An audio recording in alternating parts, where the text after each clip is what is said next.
கோவை நகரில் மூடப்படாமல் இருந்த பாதாள சாக்கடை குழியில் பெண் ஒருவர் விழுந்த சம்பவம் அதிர்ச்சியை ஏற்படுத்தியுள்ளது.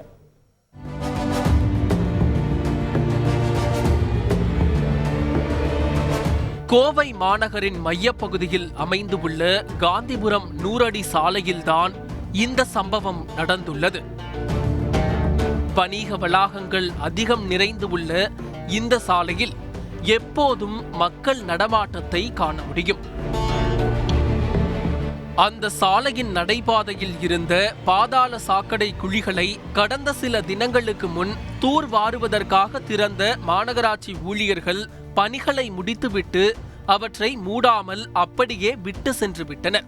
அடுத்தடுத்த இடைவெளியில் அந்த குழிகள் திறந்து கிடந்து உள்ளன. அந்த வழியாக பொருட்களை வாங்குவதற்காக வந்த பெண் ஒருவர் கடைகளை பார்த்தபடியே நடந்து சென்றபோது திடீரென நிலை தடுமாறி குழிக்குள் விழுந்து உள்ளார்.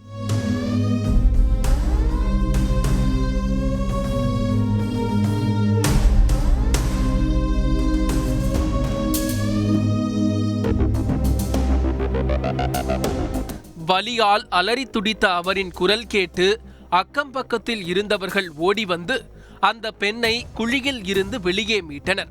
இடதுகாலில் காயமடைந்த அவரை சிகிச்சைக்காக மருத்துவமனைக்கு அனுப்பி வைத்து உள்ளனர். அந்த பெண் சாக்கடை குழிக்குள் தவறி விழும் சிசிடிவி காட்சி தற்போது அனைவரையும் பதைபதைக்க வைத்து உள்ளது.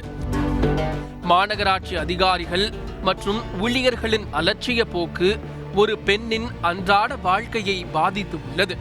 இந்த சம்பவம் தொடர்பான செய்தி ஊடகங்களில் வெளியானதை அடுத்து மாநகராட்சி அதிகாரிகள் துரிதமாக செயல்பட்டு அந்த குழிகளை சிமெண்ட் ஸ்லாப் வைத்து மூடி உள்ளது.